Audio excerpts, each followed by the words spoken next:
राधिका चरणद्वयं गोपीजनसमायुक्तं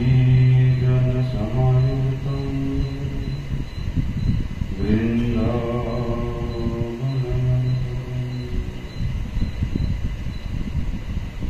वंशाकल्पतरुभ्यश्च कृपासिन्धुभ्यैव च पतितानां पावनेभ्यो वैष्णवेभ्यो नमो नमः। नमो महावदन्याय कृष्ण प्रेम प्रदायते कृष्णाय कृष्ण चैतन्य नामिने गौरत्विषे नमः। नमस्ते तु हलग्राम नमस्ते मुसलायुध नमस्ते रेवतीकांत नमस्ते भक्तवत्सल नमस्ते बलिनाम श्रेष्ठ नमस्ते धरणीधर प्रलम्बारे नमस्ते तु त्राहि मां कृष्ण पूर्वज। हे कृष्ण करुणा सिंधु दीनबंधु जगतपते गोपेश गोपिकाकांत राधाकांत नमस्तुते। तप्त कांचन गौरांगी राधे वृंदावनेश्वरी वृषभानुसुते देवी प्रणमामि हरिप्रिये। वंदे नन्दव्रजस्त्रीणां पादरेणुमवीक्ष्णश यासां हरिकथोद्गीतं पुनाति भुवनत्रयम्। भक्त्या विहीनमपराधलक्ष्ये क्षिप्तास्य कामादितरङ्गमध्ये कृपामयि त्वां शरणं प्रपन्नं वृन्दे नमस्ते चरणारविन्दम्।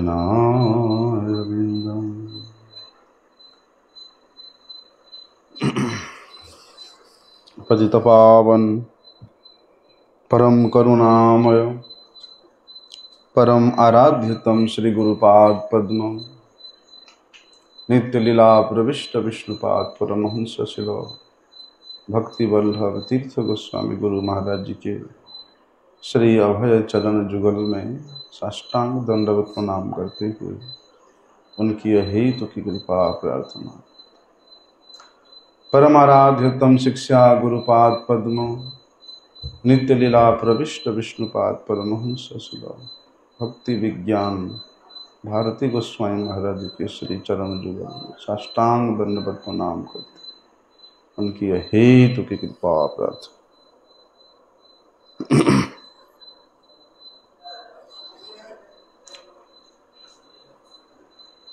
कल सभी वैष्णवजन सबके हृदय आराध्य नंदनंदन भगवान श्री कृष्ण के प्राकट्योत्सव मनाए। आज बड़े धूमधाम से नंदोत्सव हो रहा है। केवल मात्र पूड़ी कचौड़ी लड्डू खीर बना करके लोगों को खिला देने से नंदोत्सव नहीं होता है। नंद बाबा और यशोदा मैया का क्या विशेष महिमा है, उसको कीर्तन करना ही वास्तव में नंदोत्सव है।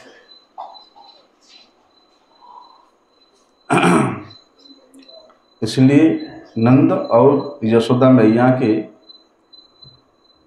महिमा के कीर्तन का इतना अति उत्कृष्ट सर्वश्रेष्ठ स्थान बताया है कि भगवान के आराधना से भी, भगवान के पूजन से भी, भगवत नाम कीर्तन से भी नंद यशोदा की महिमा के कीर्तन को श्रेष्ठ बताया है। आप लोगों ने सुना होगा कि माधवेंद्र पुरी, उनके एक विशेष प्रमुख शिष्य थे श्री रघुपति उपाध्याय। सुना नाम? रघुपति उपाध्याय।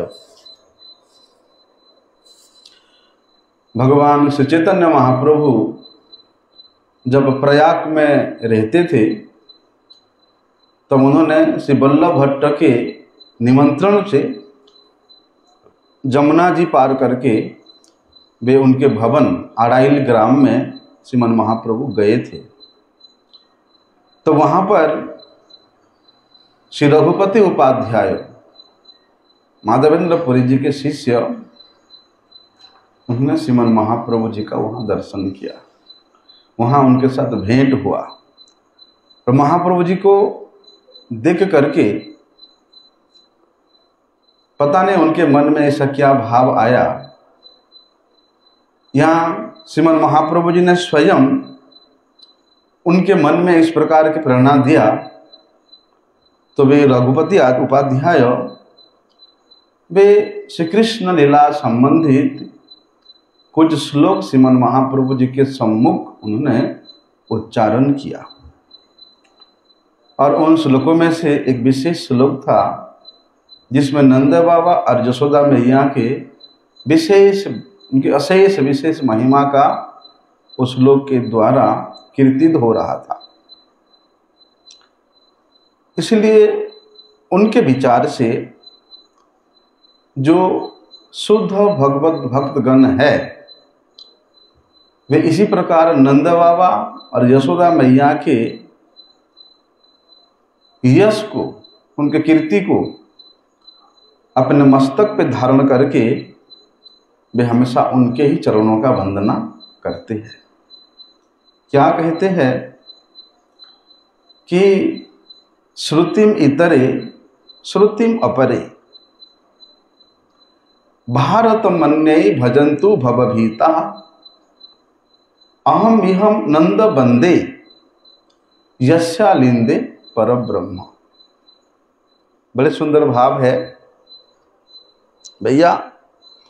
जो लोग ये संसार के भय से अत्यधिक भयभीत हो जाते हैं उनके मन में फिर मुक्ति की कामना आती है, मोक्ष प्राप्त करने के लिए लालायित होते हैं कि भैया संसार का दुख, संसार का जो सुख बहुत भोग लिया, अब ये संसार के दुख सुख से ऊपर जो मोक्ष है वो प्राप्त करना चाहिए। तो उस प्रकार संसार के भय से कातर व्यक्ति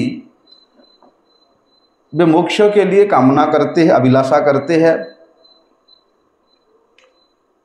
और एक अभक्तों का संप्रदाय होता है, उनका क्या कामना रहता है? वे अभक्त संप्रदाय यदि वे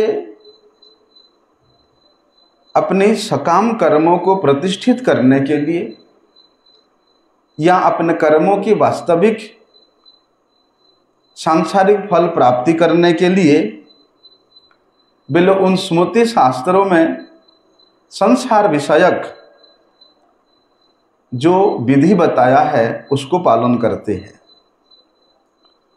और तीसरे प्रकार का व्यक्ति ये है कि संसार के लोग क्या करते हैं, महाभारत इत्यादि शास्त्रों में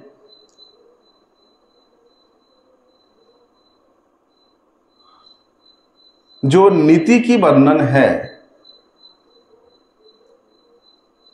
वो करे। संसार के भय से त्रस्त व्यक्ति,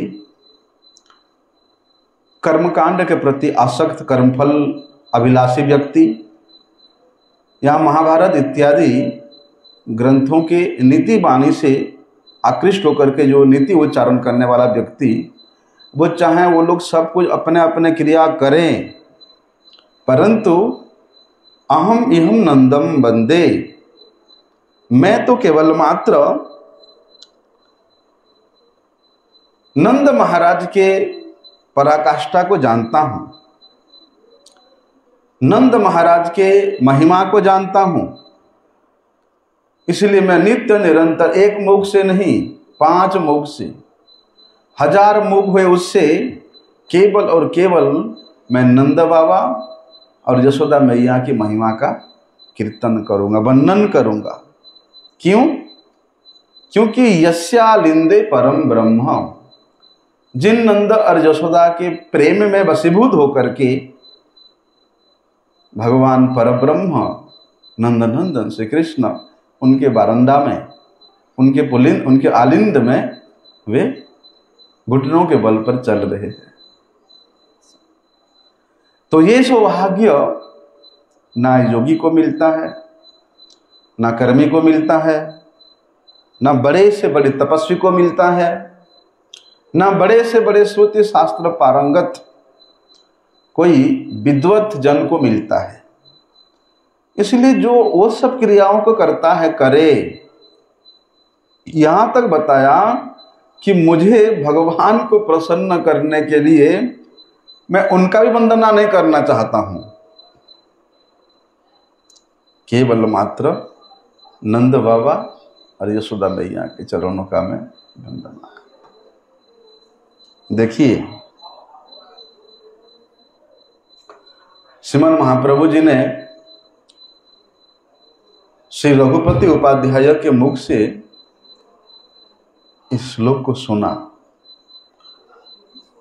और वे इतना आकृष्ट हुए। श्रीमन महाप्रभु जी, आप इधर बैठ जाओ ना, चेयर लेके सामने बैठ जाओ, और चेयर ले लो, यहां आ जाओ।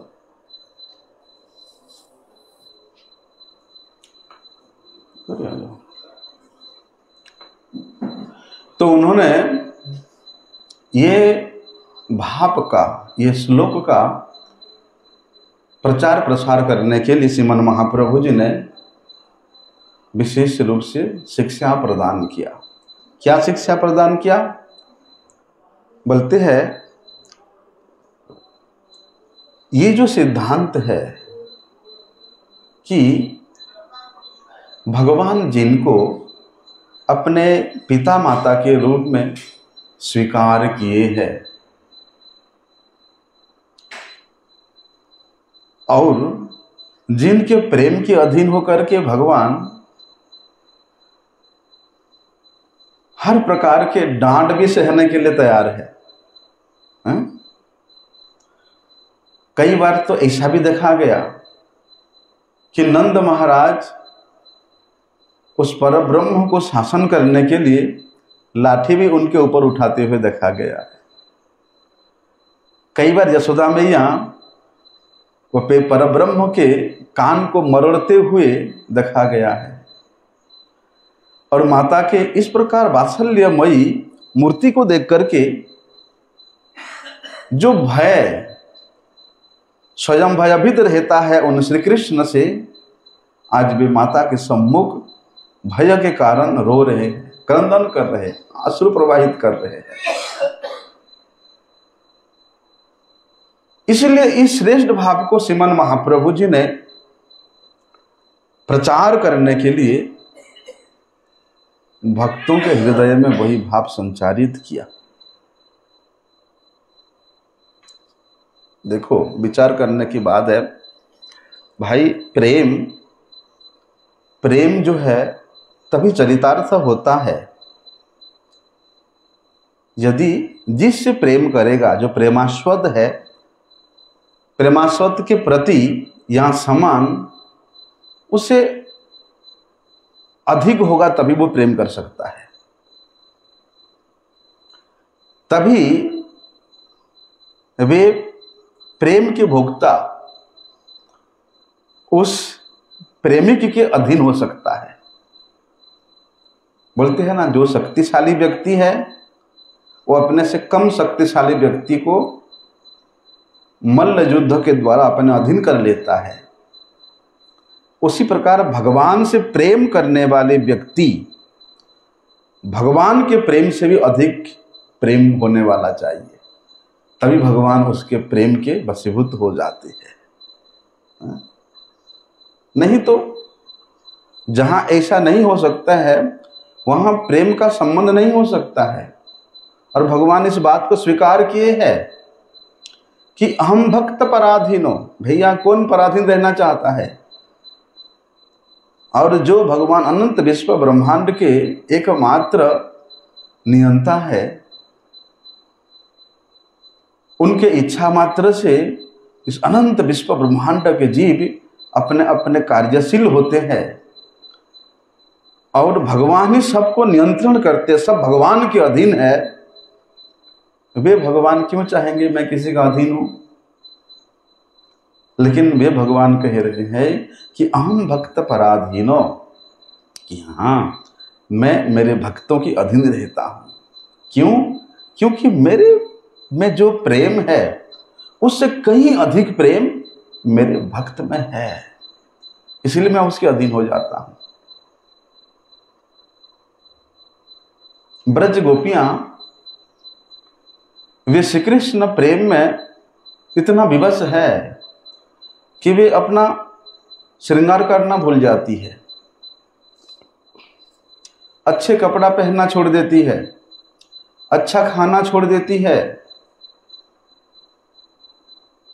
क्यों? वे श्री कृष्ण प्रेम में पागल है। लेकिन वे गोपियां देखती है श्री कृष्ण को क्या अधिक प्रसन्न कर सकता है। यदि वे गोपियां सुंदर वस्त्राभूषण से सज करके संबर करके श्री कृष्ण के सम्मुख आती है तो श्री कृष्ण का जो माधुर्य खिल जाता है। आहा! तो गोपियां देखती, अरे हमारे श्रृंगार को देख करके, हमारे सुंदर रूप को देख करके हमारे जो प्रेमास्पद श्री कृष्ण है वो इतना प्रसन्न होते हैं। और श्री कृष्ण को वे प्रसन्न मुख में देख करके वे ब्रज गोपियां भी उनके आनंद की सीमा और अधिक परिवर्धित होती जाती है। और जैसे ही गोपियों की आनंद की सीमा बढ़ती है, उन भक्तों की आनंद को देख करके श्री कृष्ण के माधुरी में और अधिक बढ़ती जाती है। तो यहाँ एक दूसरे का जो प्रेम है वो कभी कमने का नाम नहीं, बढ़ते जा रहा है। अंतिम में भगवान क्या कहते हैं? कि हे गोपियों, तुम लोगों ने मेरे लिए जो त्याग किया, मेरे सेवा कर, मेरे प्रसन्नता के लिए तुम लोगों ने जो आचरण किया, उसके लिए मैं ब्रह्मा के मापी आयु प्राप्त करके भी तुम्हारे इस ऋण से मैं अरुण नहीं हो सकता हूं। तो वहां भी भगवान हमेशा उन ब्रजांगनाओं के अधीन रहे हैं। भगवान वहां अपने आप को हरा देते हैं। नहीं, मेरे प्रेम से मेरे भक्त का जो प्रेम है अधिक है। इसलिए जो उन भगवान को परब्रह्म परात्पर पुरुष,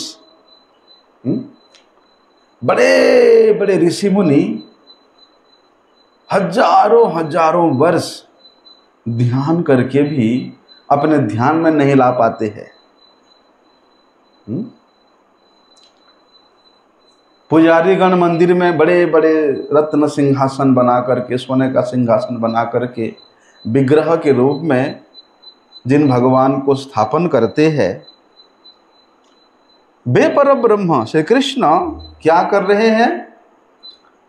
यहाँ पर नंद महाराज के आंगन में घुटनों के बल पर चल रहे हैं।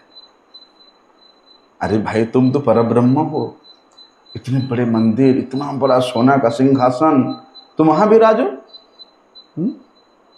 यहाँ ये ग्वाला नंद ग्वाला के आंगन में तुम ऐसे घुटनों के बल नंगे धड़ंगे और के डोल रहे हो।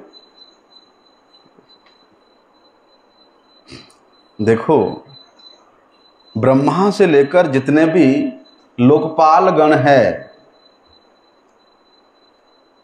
वे सभी के सभी लोकपालगण जो भगवान के इच्छा का प्रतीक्षा करते रहते हैं, भगवान के आदेश का प्रतीक्षा करते रहते हैं, भगवान के आदेश को पालन करने के लिए हमेशा तत्पर रहते हैं, उन श्री हरि नंद यशोदा के पालन, नंद यशोदा के अत्यंत प्रेम में वशीभूत होकर के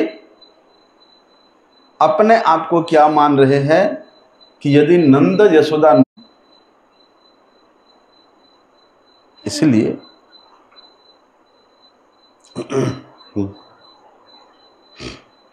क्या है, सभी लोग जितने भी भक्त है देखा जाता है कि वे भगवान से प्रार्थना करते हैं,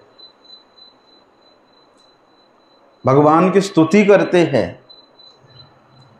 क्योंकि वे सेवक है। सेवक का, पुजारी का तो ये रीति है कि भगवान का ऐसे प्रार्थना करना, परंतु यहाँ उल्टा है। नंद और यशोदा वे परब्रह्म को आशीर्वाद दे रहे हैं।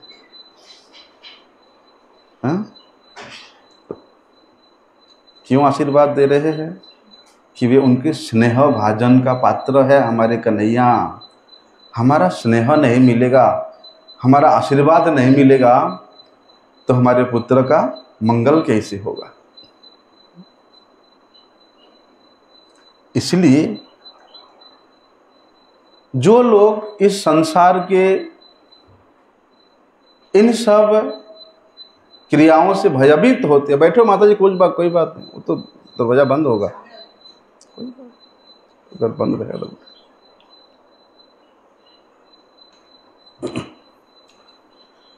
तो लोग अपने भय को दूर करने के लिए जिनकी उपासना करते हैं, जो भगवान सबके भय को दूरीभूत करके सबको अभय प्रदान करते हैं, अशोक अभय अमृत स्वरूप जो भगवान है,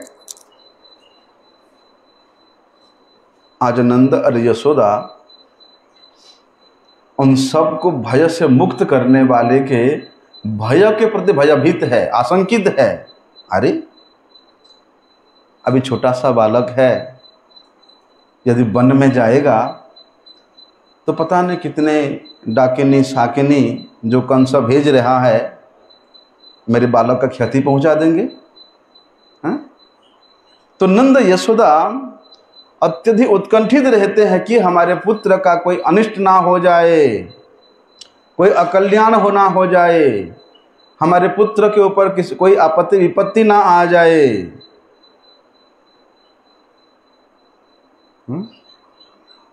कोई सोचता है इसे?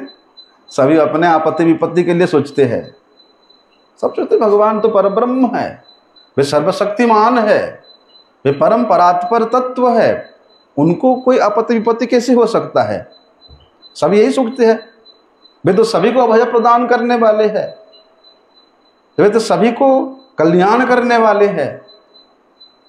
लेकिन यहाँ उल्टा नंद और यशोदा सोच रहे हैं कि हमारा पुत्र का कोई अप्रीतिकर घटना ना हो जाए। वास्तव में यही तो प्रीति है, यही तो प्रेम है, और यही आसक्ति की यह एकमात्र रीति है। इसलिए श्रीमद् भागवत में हम लोग क्या सुनते हैं कि सत्वम विशुद्धम वसुदेव शब्दितम। ये श्लोक से हम लोग क्या जानते हैं? जो विशुद्ध सत्व है वो है वसुदेव। कैसा विशुद्ध सत्व? बोलते यदि यते तत्र पुमान उपावृतः, कि भगवान उस विशुद्ध स्वरूप वसुदेव को अवलंबन करके कल प्रकट हुए। वहां भगवान का आविर्भाव होता है। इसलिए विशुद्ध सत्व स्वरूप वसुदेव के हृदय में भगवान का आविर्भाव होने के कारण वे वासुदेव है, वे भगवान वासुदेव है। यद्यपि वसुदेव महाराज और नंद महाराज दोनों परम मित्र है, अभिन्न मित्र है, फिर भी वसुदेव की अपेक्षा नंद महाराज की जो आनंद है, जो वात्सल्य है, जो स्नेह है, वो कहीं गुना अधिक है। क्या कारण है? कारण ये है, नंद महाराज की श्री कृष्ण के प्रति जो प्रेम, वो सभी प्रकार के ऐश्वर्य भाव से मुक्त था। यद्यपि श्री कृष्ण नंद और यशोदा के सम्मुख लीला करते हुए सर्वश्रेष्ठ ऐश्वर्य का प्रदर्शन किया। अरे भाई, 7 साल का बच्चा बालक है और ये 7 कोस परिमित इतना विशाल गिरिराज जी को उठा लेना, इससे बड़ा ऐश्वर्य क्या हो सकता है? दावानल को पान कर लिया भैया, अघासुर, बकासुर, तृणावर्त, पुतना, किसी दंत, कितने बड़े बड़े राक्षसों का भगवान ने वध किया। इससे श्रेष्ठ ऐश्वर्य क्या हो सकता है? तो ये सब ऐश्वर्य नंद यशोदा के सम्मुख प्रकट होने पर भी वे अपने पुत्र के स्नेह में इतना स्नेहिल थे, ममता युक्त थे, कि वह ऐश्वर्य उनके सामने दिखाई शिथिल हो जाता था। इसलिए नंद और यशोदा का जो प्रेम है वो विशुद्ध प्रेम है, परम शुद्ध प्रीति थी। तो वे विशुद्ध सत्व आनंदमय रूप नंद महाराज के हृदय में जब श्री कृष्ण प्रकाशित होते हैं, तब वे नंद नंदन कहलाते हैं। और वसुदेव रूप जो शुद्ध सत्व में भगवान प्रकाशित होते हैं, वहां क्या कहलाते हैं? वासुदेव कहलाते हैं। यद्यपि शुद्ध सत्व रूप वसुदेव में ऐश्वर्य मिश्रित भाव रहता है, परंतु वहां पर जो एक अपनत्व, अपनापन है, वो अपनापन इतना घनीभूत नहीं होता। फलस्वरूप वहां आनंद की पराकाष्ठा भी थोड़ा सीमित हो जाता है। परंतु विशुद्ध सत्व नंद स्वरूप में, नंद महाराज के हृदय में, तो भगवान का भी कहीं ना कहीं कुछ कारण है, हैं? कौन कारण है? अरे भाई, इधर कहते हो ब्रह्मा जी से कि मैं ही सब कारणों के परम कारण हूं, और यहां कह रहे हो कि नंद यशोदा मेरे कारण है।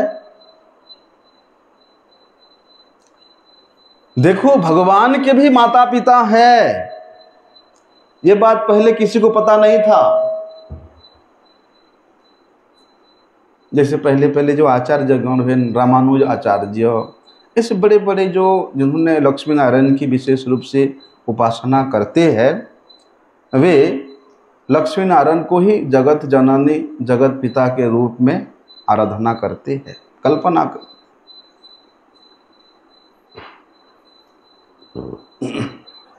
लेकिन वे नारायण के भी कोई सृष्टि करता है, वे नारायण के भी कोई जननी है, माता पिता है, इसका वे कल्पना नहीं कर सकते।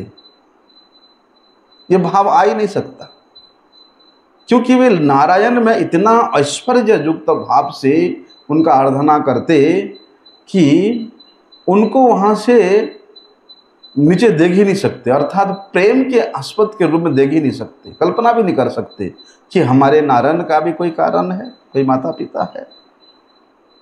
परंतु जहां तक नंद और यशोदा की महिमा का वर्णन है भैया, वे सभी स्मृति शास्त्र के धारणाओं को ध्वंस विध्वंस करते हुए आनंद कंद श्री कृष्ण नंद और यशोदा को अपने कारण स्वरूप, अपने प्रकट्य स्वरूप, प्रकट्य के कारण स्वरूप, अपने जन्म के कारण स्वरूप भगवान ने स्वीकार किया है और उनके पुत्र के रूप में उनके पुत्रत्व ग्रहण किया है। इसीलिए वे नंदन, वे सभी कारणों के कारण है, ये बात तो ठीक है, परंतु ठीक है भैया तुम्हारी जगह में तुम ठीक हो, परंतु उनके प्रेमिक भक्तों के सम्मुख वे कारण धरा के धरा रह जाता है कि हमारे आराध्य नंदन श्री कृष्ण का भी बोलते कोई मुख्य कारण है। भाई भगवान के महिमा कैसे प्रकाशित होता है? भक्त के द्वारा, हैं? भक्त के द्वारा ही भगवान के महिमा प्रकाशित होता है। इसलिए भगवान इस बात को स्पष्ट रूप से भी कहते हैं, यत्र मद भक्ता गायन्ति तत्र तिष्ठामि नारद, कि मेरे भक्त जहाँ पर मेरे ही कीर्ति का, यश का गुणगान करे, मैं वहीं पर विराजमान रहता हूँ। इसलिए एक रूप में भगवान के गुण, भगवान के कीर्ति और स्वयं भगवान में किसी प्रकार का कोई लेश मात्र भी भेद अंतर नहीं है।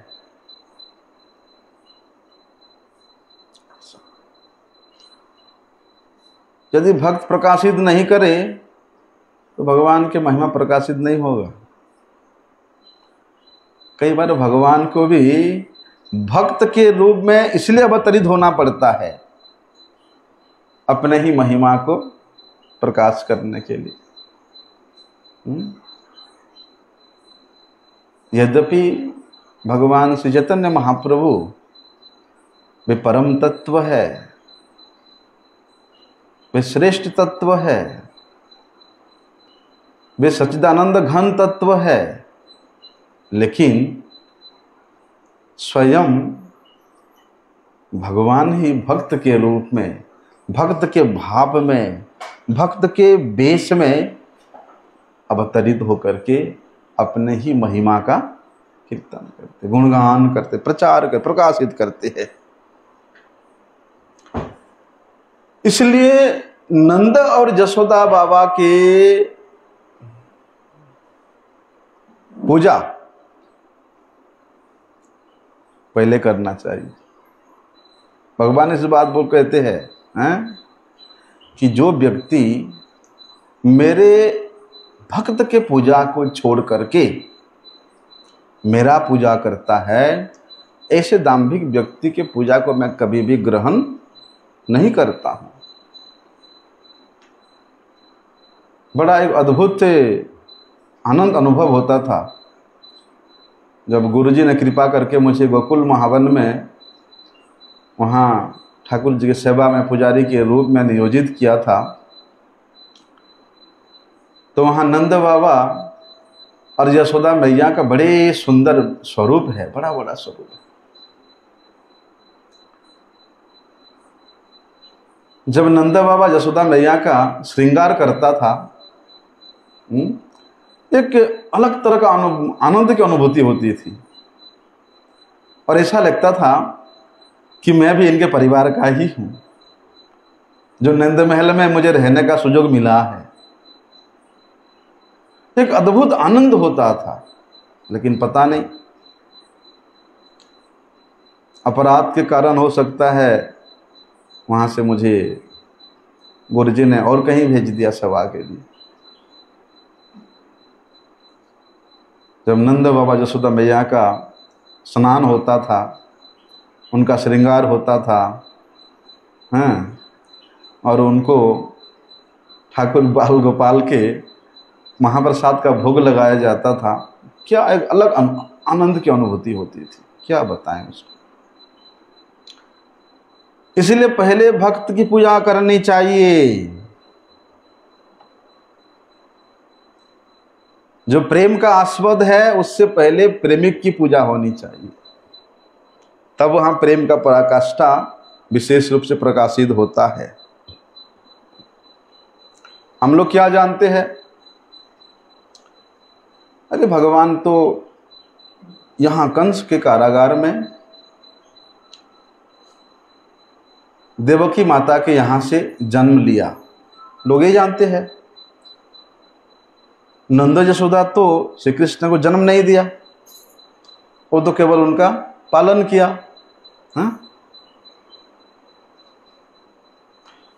इसलिए जगत के लोगों से हिसाब से वे अपने नहीं, पराया है, परकिया है। जैसे हम लोग सुनते हैं कि ब्रज में जितने भी गोपियां हैं सब परकिया है, अर्थात अन्य की स्त्रियां हैं। लेकिन वास्तव में ये समस्त गोप रमणियां, ब्रजांगनाएं, ये भगवान के ही अपनी स्त्री है। तत्व विचार से श्री कृष्ण के स्त्री है, किंतु लोग विचार से वे परकिया है।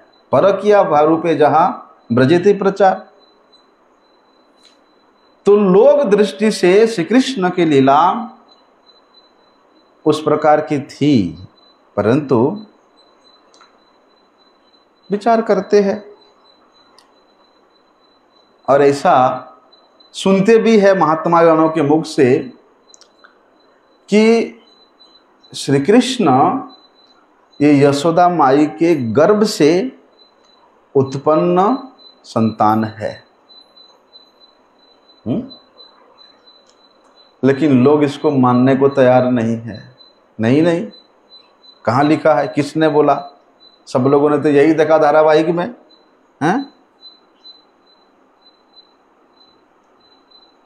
कि भगवान मथुरा में कंस के कारागार में देवकी माता के यहाँ जन्म लिया और वसुदेव जी जन्म होते ही वे बालक को अर्धरात्रि में लेकर के जमुना जी पार करके जाकर के नंद महाराज के गोकुल में, वहाँ यशोदा मैया के पलंग पे सुला करके वहाँ जो लाली की जन्म हुआ था वो लाली को लेकर के आ गए। प्रायः सभी लोग यही तक जानते हैं। लेकिन बोलते जिस समय भगवान यहाँ कारागार में जन्म लिया, प्रकट हुआ, कैसे प्रकट हुआ था भगवान कारागार में? एकदम शंख चक्र गदा पद्म हैं, बड़े सुंदर स्वरूप में प्रकट हुए थे। लेकिन वे इतना सुंदर स्वरूप को देख करके वसुदेव महाराज और देवकी देवी को उतना आनंद नहीं हुआ। वे भगवान से प्रार्थना किए कि प्रभु हम तो आपको अपने पुत्र के रूप में चाहते थे, आप ये इतना विशाल रूप लेकर प्रकट हो गए, आपको कैसे प्रेम करेंगे, कैसे आपको दूध पिलाएंगे? तब उनके प्रार्थना से भगवान वहाँ फिर छोटे से बालक के रूप में परिणत हो गए और वही छोटे से बालक को लेकर के। तो कहते हैं यहाँ कंस के कारागार में भगवान का यहाँ प्राकट्य हुआ, लेकिन ठीक उसी समय नंद गोकुल में यशोदा मैया के वहाँ सुनाई देने लगा। सुनंदा बुआ वहाँ सुन करके भाग के जाती है भैया के पास, भैया भाभी ने बुढ़ापे में लाला को जन्म दियो है।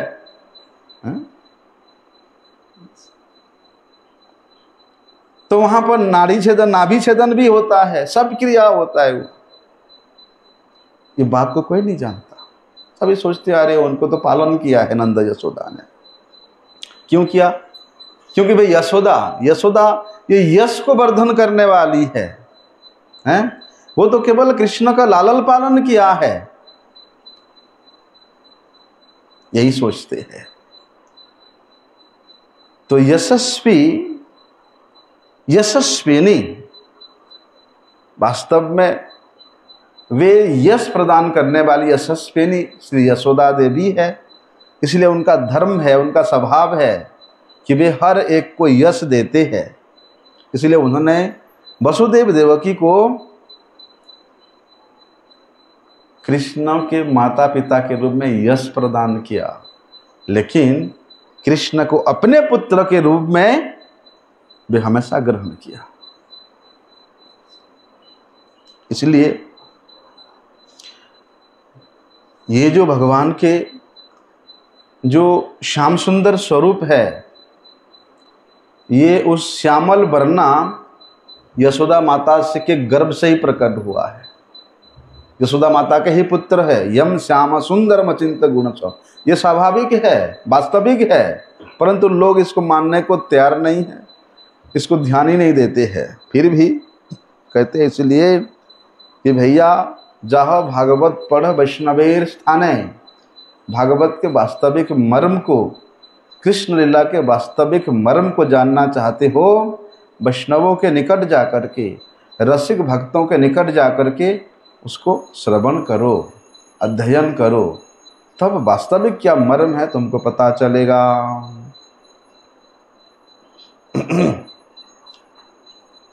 भाई जब अंधेरा होता है तो स्वाभाविक रूप से आंखों के सामने कुछ दिखाई नहीं देता है।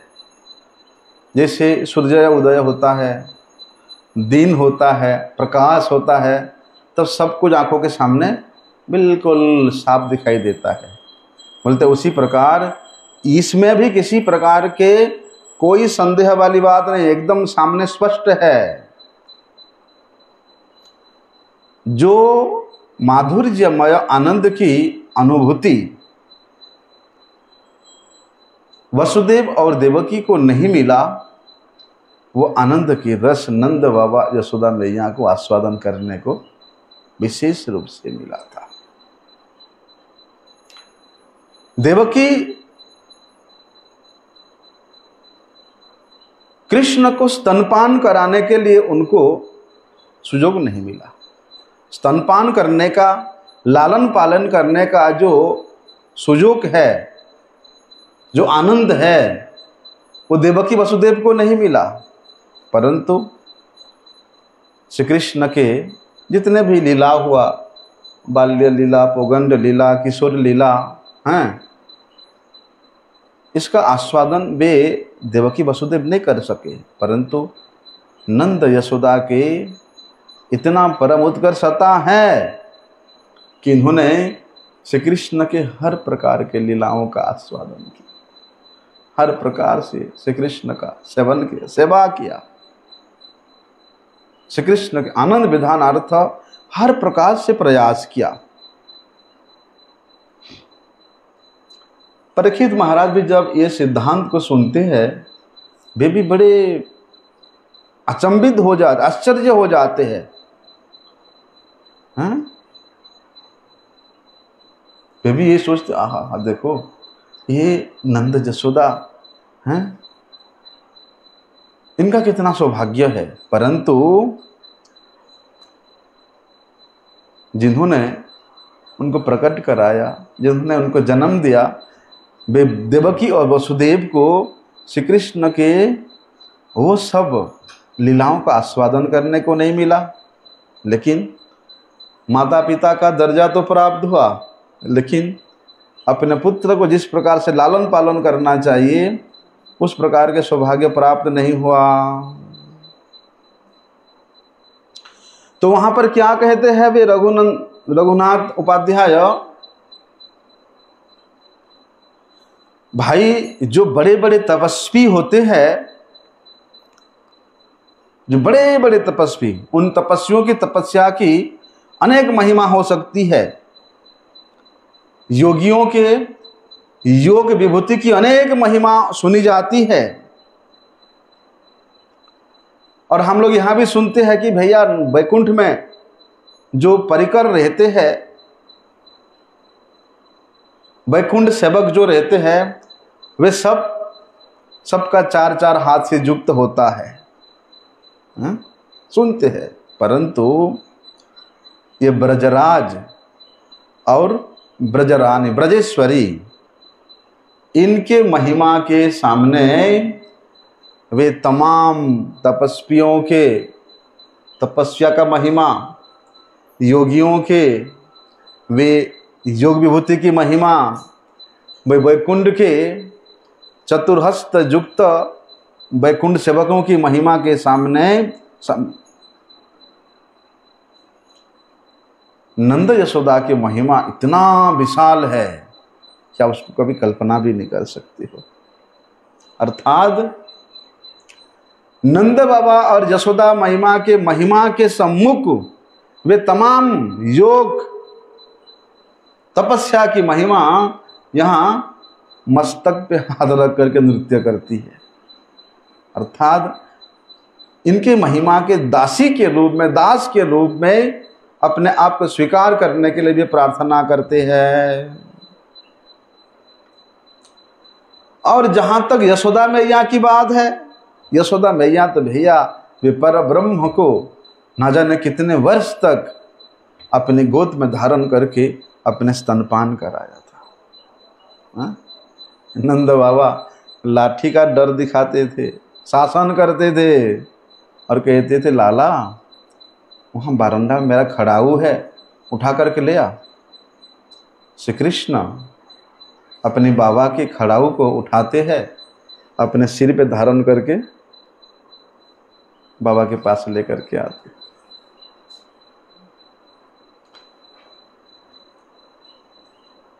भले ही ब्रह्मा जी की महिमा हो, शिव जी की महिमा हो, हैं, बड़े बड़े देव वृंद के महिमा हो, वे सब यहाँ नंद महाराज के आंगन में आगे लोटपोट करते हैं कि हमें भी ऐसा सौभाग्य प्राप्त हो जाए। भले भावा कितने बेश बना करके दर्शन करने के लिए आते लाला का। अब मैया से प्रार्थना करते, मैया देख तेरे लाला के दर्शन करने के लिए मैं कितना दूर से आया हूँ, पैदल आया हूँ, न एक झलक तो दिखा दे।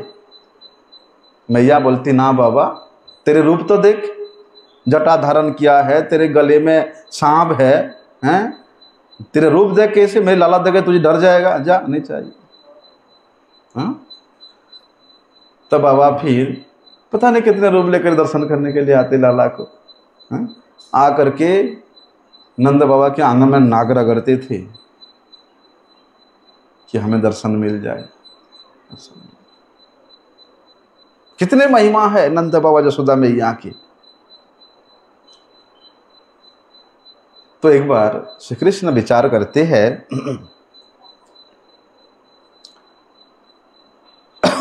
जो लोग, साधारण लोग मेरे ऐश्वर्य को देख करके, मेरे ऐश्वर्य को देख करके जो लोग समझते हैं, क्या समझते हैं? साधारण समझते हैं। जानन्तु एव जानन्तु किम बहुक्त्या न मे प्रभो मनसो वपुषो वाचो वैभवम तव गोचर। जो इस प्रकार मुझे साधारण समझे वो समझने दो उसको, मुझे कोई फर्क नहीं पड़ता। फिर भी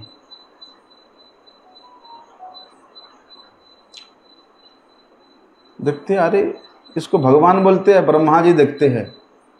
हमने तो क्षीरसागर के तट पे जाकर के वे क्षीरोदक शाही भगवान से प्रार्थना किया था।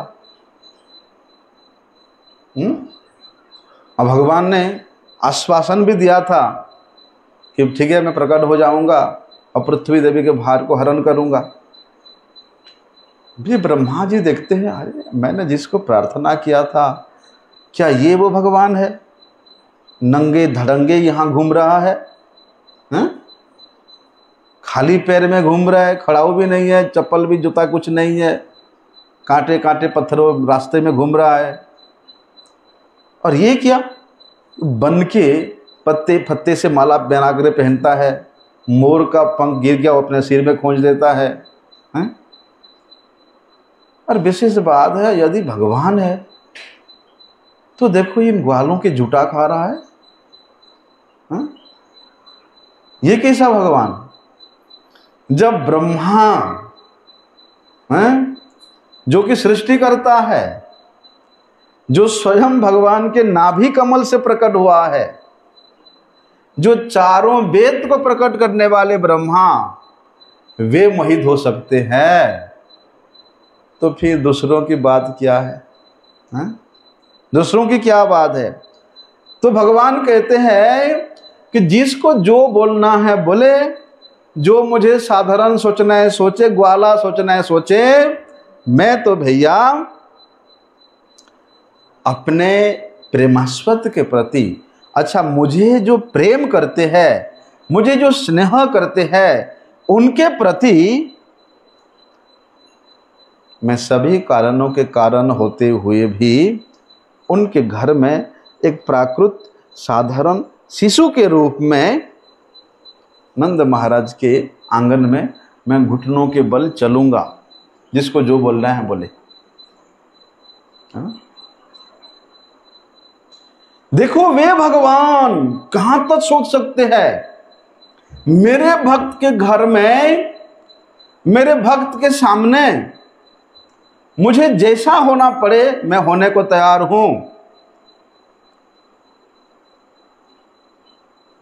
अपने मां बाबा के चप्पल जूते खड़ाऊ तक साफ करने के लिए तैयार है भगवान।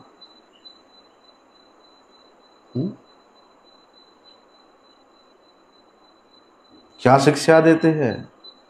जब मैं परम परात्पर परमेश्वर सर्व कारणों के परम कारण होते हुए भी भक्त के घर में मैं नंगे धड़ंगे घूम सकता हूं, अपने भक्त के सेवा करने के लिए मैं हमेशा तैयार रह सकता हूं, तो तुम कौन खेत के मूली हो जो मेरे सेवा करने से, मेरे अर्चन करने से, मेरे श्रृंगार करने से, मेरे मंदिर में झाड़ू पोछा लगाने से, मेरे रसोई का सेवा करने से, मेरे घर का बर्तन धोने से तुमको शर्म आता है?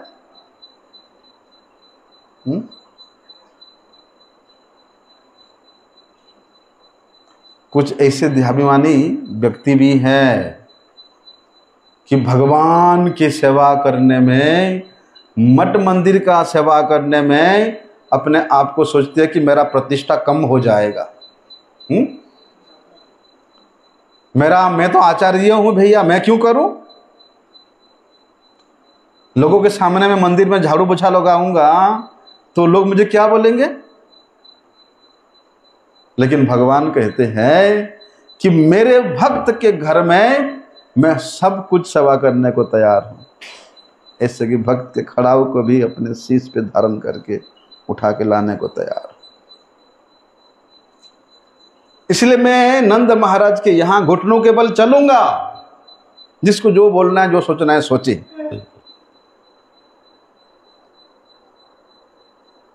ब्रह्मा जी वे तो हमेशा भगवान के उस ऐश्वर्य स्वरूप को देखा है। हा? ब्रह्मा जी कभी कल्पना भी नहीं कर सकते थे कि वे भगवान नंद ग्वाला के यहां इस प्रकार व्यवहार करें, इस प्रकार रहेंगे।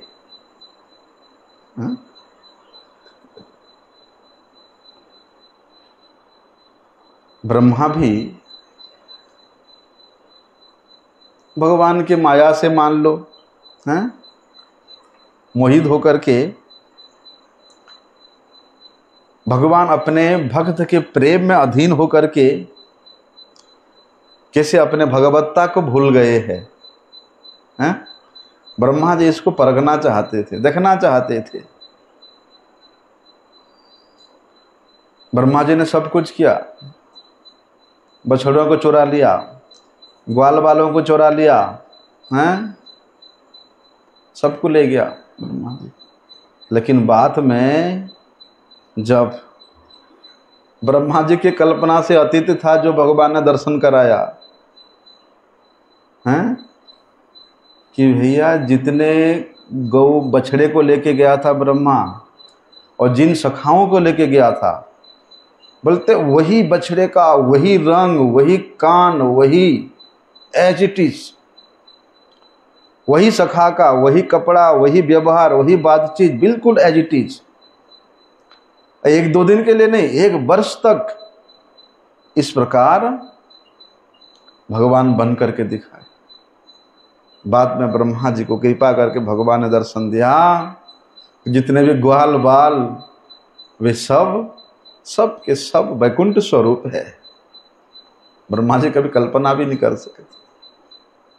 ऐसा ब्रह्मा जी को उन्होंने दर्शन दे करके उनके मन में जो संशय था उसको दूरीभूत किया।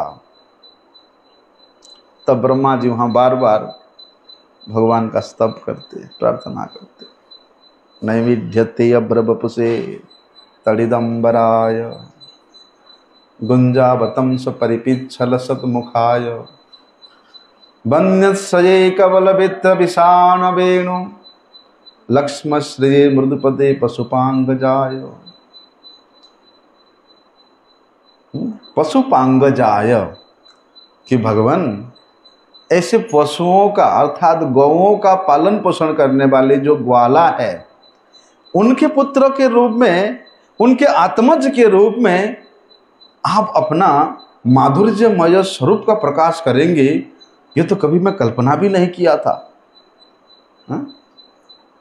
और ब्रह्मा जी वहां कहते हैं अहो भाग्यम नंद गोप ब्रजोकसम यत मित्रम परमानंदम पूर्ण ब्रह्म सनातनम। देखो कैसा कैसा प्रेम है। और भगवान का तो ये स्वभाव है, भक्त वात्सल्यता है, प्रेम के वात्सल्य होता, ये भगवान का स्वभाव है। सभी जानते हैं कि भगवान अपने भक्त के वात्सल्य, भक्त के अधीन भक्त के वात्सल्यता है, भक्त के प्रति कृपा करने वाले सभी जानते हैं। लेकिन भक्त वत्सलता में वे इतना आगे तक चले जाएंगे कोई समझ नहीं सकता था, हैं? नंगे धड़ंगे नंद बाबा के आंगन में टहलना, नंद बाबा के हर आदेश को पालन करने के लिए तत्पर रहना, भक्त के आदेश को पालन करने के लिए। भैया भक्तमाल में चलो ये तो द्वापर युग के भगवान प्रकट होने का घटना है, सत्य का सत्य है। लेकिन भक्तमाल में ऐसे ऐसे भक्तों का चरित्र है कि भगवान वहाँ किस प्रकार से प्रकट होकर के भक्त के सब काम कर रहे हैं, खेती कर रहे हैं भक्त, हाँ? भक्त के गौओं को चरा रहे हैं, अपने भक्त के लिए बारात लेके जा रहे हैं, हाँ? ऐसे ऐसे दिव्य दिव्य भगवान का चरित्र है, भक्त का चरित्र है। अब भगवान अपने भक्त के लिए क्या नहीं कर सकते हैं। इसलिए भगवान के ऐसे जो प्रेम अधीनता है, ऐसे जो भक्त वात्सल्यता अधीनता है, इसके प्रति तो क्या बताएं कि वो नंद बाबा और यशोदा मैया उन ब्रजवासियों की महिमा का क्या गान करे। हो भाग्यम, कितने भाग्य है इन ब्रजवासियों का कि जिनके घर में भगवान उनके पुत्र के रूप, मित्र के रूप में बंधे हुए हैं। देखने में लगता है कि भगवान वहाँ लौकिक व्रत लीला कर रहे हैं, लेकिन ये लौकिक व्रत लीला जो है ये सबसे श्रेष्ठ लीला होता है। भगवान के जितने भी लीलाएं हैं उन तमाम अनंत लीलाओं में ये जो नरवत लीला है सबसे अधिक माधुर्यमय है। कृष्ण जते का लीला तार मध्य नर लीला, नर बपु तार स्वरूप। कैसा है? त्रिभंग भंगिमा रूप बंशीधारी अपरूप, ऐसा स्वरूप है। वास्तव में ब्रह्मा जी वे तो लोक पितामह है, उनका ये कथन वास्तविक सत्य है कि नंद महाराज के महिमा के समान, यशोदा महिमा के समान कथा इस संसार में और कोई है ही नहीं। किसी देश में, किसी दर्शन में, किसी इतिहास में, किसी धर्म में नहीं है जितना महिमा नंद बाबा और यशोदा महिमा की है, नहीं है। सभी को भगवान ने परम पिता के रूप में वर्ण करते हैं कि हे भगवान आप भी तो परम पिता हो। आप ही तो सर्वेश्वर हो, हैं? आप ही तो सर्वनियंता हो, हैं? मैं आपका ही तो संतान हूँ। तो सभी लोगों का प्राय इस प्रकार से भगवान के प्रति धारणा रहती है, प्रार्थना रहती है। अर्थात भगवान को सबसे श्रेष्ठ पूज्य के रूप में, श्रेष्ठ के रूप में सब लोग स्वीकार करते हैं। कौन लोग? जो लोग इस संसार के कराल ग्रास से हमेशा भयभीत रहते हैं, जो लोग इस संसार से मुक्ति प्राप्त करना चाहते हैं, वे उस परम पिता परमेश्वर को श्रेष्ठ के रूप में केवल एक धारणा मात्र बना पाते हैं। परंतु नंद बाबा और यशोदा मैया, उन्होंने उन परम पिता को अपने पुत्र के रूप में, अपने छोटे से अबोध लाला के रूप में, और यहाँ तक कि अभी तो हमारे पुत्र का कोई ज्ञान नहीं हुआ, कोई बुद्धि नहीं हुआ, कुछ विचार शक्ति नहीं हुआ, इसलिए हमारे बिना तो वो चल नहीं सकता है, हमारे बिना खा नहीं सकता है, हमारे बिना उसका कोई भी क्रिया होता नहीं है। कैसा भाव है देखो। इसलिए जब तक नंद बाबा और यशोदा मैया के कृपा नहीं होगा,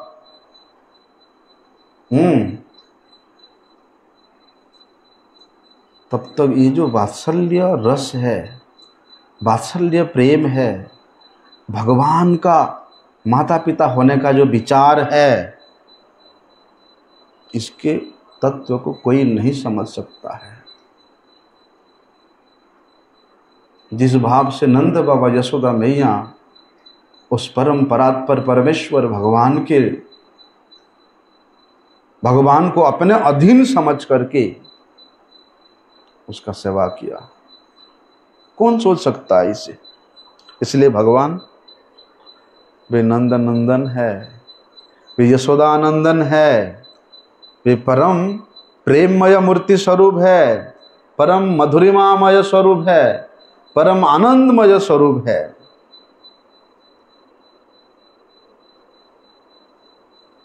जो लोग भगवान को अपने माता पिता के रूप में, भगवान को अपने माता पिता के रूप में मानते हैं, कल्पना करते हैं, वे तो केवल वो संकीर्ण चेता भक्तों का काम है।